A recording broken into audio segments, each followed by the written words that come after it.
வணக்க மக்களே. இந்த வீடியோல நம்ம பார்க்க போறது, இப்ப நயன்தாரா மீது வந்திருக்கக்கூடிய ஒரு மிகப்பெரிய விமர்சனத்த பத்தி தான். இத்தன நாளும் த்ரிஷா விவகாரம் ஓடிக்கிட்டு இருந்துச்சு. இப்ப நயன்தாராவுடைய விவகாரமா மாறியிருக்கு. அது என்னங்கிறத பத்தி தான் இந்த வீடியோல நம்ம டீட்டெயிலா பார்க்க போறோம்.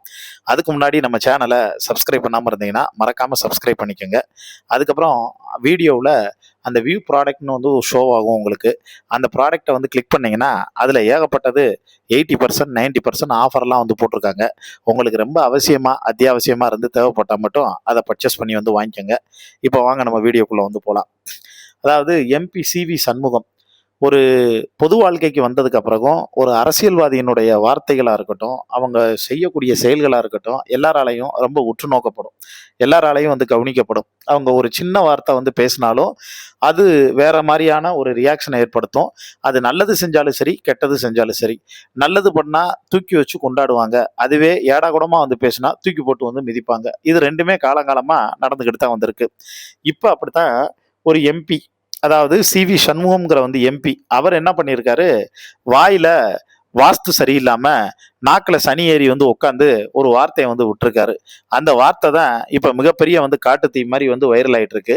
அதுல இந்த வடிவேல் சொல்ற மாதிரி, நான் எப்படா பெரிய ரவுடின்னு சொன்னேன், நான் சிவனேன்னு தான்றா உட்காந்துருந்தேன், என்னைய உசுப்பேத்தி உசுப்பேத்தி இப்படி ரணகளம் ஆக்கி விட்டீங்கன்னு சொல்ற மாதிரி சம்பந்தமே இல்லாத நயன்தாரா இப்ப ஏகப்பட்ட பிரச்சனை போயிட்டு இருக்கு. இவங்களுக்குள்ள கட்சி பிரச்சனை இதெல்லாம் போயிட்டு இருக்கு. இந்த பிரச்சனையில நயன்தாராவுக்கும் உங்களுக்கு சம்பந்தமே இல்லை. ஆனா பேச்சே இப்ப முழுக்க முழுக்க நயன்தாராவை பத்தி தான் பேசியிருக்காங்க. அதுக்கு தான் நடிகை குஷ்புவும் இப்ப மிகப்பெரிய அளவுல கண்டனம் தெரிவிச்சிருக்காங்க. ஒரு நடிகையோட பேரை மலிவான நகைச்சுவைக்காவோ, இல்ல அற்பமான அவதூறுகளுக்காவோ, இல்ல ஒருத்தவரோட வாதத்தை நியாயப்படுத்துவதற்கான கருவி கிடையாது. நடிகை ஒரு பெண் அப்படிங்கிறத யாரும் மறக்க வேணாம். அவங்களுக்கும் உணர்வுகள் இருக்கு அப்படின்னு நயன்தாராவுக்கு எதிராக குரல் கொடுத்திருக்காங்க. ஆனா இப்போ வரைக்கும் நயன்தாரா தரப்புல இருந்து இதுக்கு எந்த ஒரு அறிக்கை கொடுக்கல. அது என்ன சமாச்சாரம்னா, விழுப்புரத்துல தேசிய ஜனநாயக கூட்டணி சார்பில் தமிழ்நாட்டில் தொடர்ந்து நடைபெற்று வரக்கூடிய இந்த பாலியல் வன்கொடுமை, சட்டம் ஒழுங்கு சீர்கேடு, இதையெல்லாம் கட்டுப்படுத்த தவறியதா திமுக அரசை கண்டிச்சு மாநிலங்களவையோட எம்பி சிவி சண்முகம் தலைமையில ஒரு பெரிய கண்டன ஆர்ப்பாட்டம் நடந்துச்சுங்க. இந்த ஆர்ப்பாட்டத்துல சும்மா இல்லாம அவர் பேசும்போது, அப்துல் கலாம் அவரு கனவு காணுங்கள்னு சொன்னாரு. ஆனா இவரு ஒருபடி மேல போய் வாயை வச்சுட்டு சும்மா இல்லாம, உங்கள் கனவை சொல்லுங்கள், நான் நிறைவேற்றுகிறேன் அப்படிங்கிறாரு. அப்ப எனக்கு, அதாவது இவங்க சொல்றாரு, அப்துல் கலாம் ஐயா கனவு காணுன்னு சொன்னாரு. ஆனா ஸ்டாலின் சொல்லும்போது உங்க கனவு என்னன்னு சொல்லுங்க, நான் நிறைவேற்றுறேன்னு சொல்றாரு. எனக்கு நயன்தாரா பார்த்தனா வேணும், இவர் எனக்கு நயன்தாராவை கல்யாணம் பண்ணி வைப்பாரா அப்படின்னு கேட்டா, அந்த கனவை அவரால் நிறைவேற்ற முடியுமா அப்படின்னு நயன்தாரா பேரை சொல்லியே ஒரு வெளிப்படையா சொல்லியிருந்தார்.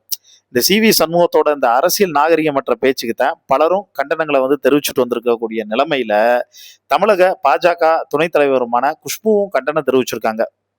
இது தொடர்பா அவங்க வெளியிட்டு இருக்கக்கூடிய பதிவுல, பெண்கள், குறிப்பா நடிகைகள் யாருடைய சொத்தும் கிடையாது. ஒரு நடிகையோட பேரு மலிவான நகைச்சுவைக்கோ அற்ப அவதூறுக்கோ இல்ல ஒருத்தவங்களை நியாயப்படுத்துறதுக்கு என்னைக்குமே பயன்படுத்தக்கூடாது. அது ஒரு கருவியும் கிடையாது. ஒரு பெண்ணோட அடையாளத்தை பயன்படுத்தி மற்றவங்களை கேலி செய்யறது ஒரு கருத்தை நிரூபிக்க முயல்வது பேசுவோருடைய மனநிலைமையும் அவங்களுடைய வளர்ப்பையும் தான் வெளிப்படுத்துது. இதை ஒருபோதும் பொறுத்துக்க முடியாது அப்படின்னு சொல்லியிருந்தாங்க. ஆனா இதே குஷ்பு அவங்க கட்சியில பார்த்தோன்னா இருக்கக்கூடிய பிஜேபி தமிழ்நாட்டோட தலைவர் நயினார் நாகேந்திரன் த்ரிஷாவை பத்தி சொல்லியிருந்தாங்க. த்ரிஷாவுக்கும் விஜய்க்கும் உள்ள இருக்கக்கூடிய ரிலேஷன்ஷிப்பை சொல்லி அவங்க சொல்லியிருந்தப்போ யாரும் எந்த ஒரு கண்டனமும் அறிக்கையும் பார்த்தோன்னா தெரிவிக்கல. அவங்க கட்சியில இருந்து, மற்ற கட்சியில இருந்து தெரிவிச்சாங்க. இப்ப நடிகர் சங்க தலைவர் விஷால் சொல்லும்போது, நீங்க பேசின இந்த கருத்துக்கு உடனடியா மன்னிப்பு கேளுங்க, ஒரு நாகரிகம் தெரியாம அப்படியெல்லாமா நீங்க பேசுவீங்க அப்படின்னு அவரும் தன்னுடைய ஆதங்கத்தையும் கண்டனத்தையும் தெரிவிச்சிருக்காங்க. சிவி சண்முகம் பேசின இந்த கருத்துக்கு உன் மனசுக்குள்ள எப்படி ஒரு வக்கரமான எண்ணங்கள் இருந்தா எப்படி அது வார்த்தைகளா வெளிவந்திருக்கும் அப்படின்னு அவங்களும் தங்களுடைய கருத்துக்களை சொல்ல ஆரம்பிச்சிருக்காங்க. இதை பத்தி உங்களுக்கு தோன்றதை பத்தியும் நீங்க கீழே கமெண்ட்ஸ்ல மறக்காம மென்ஷன் பண்ணுங்க.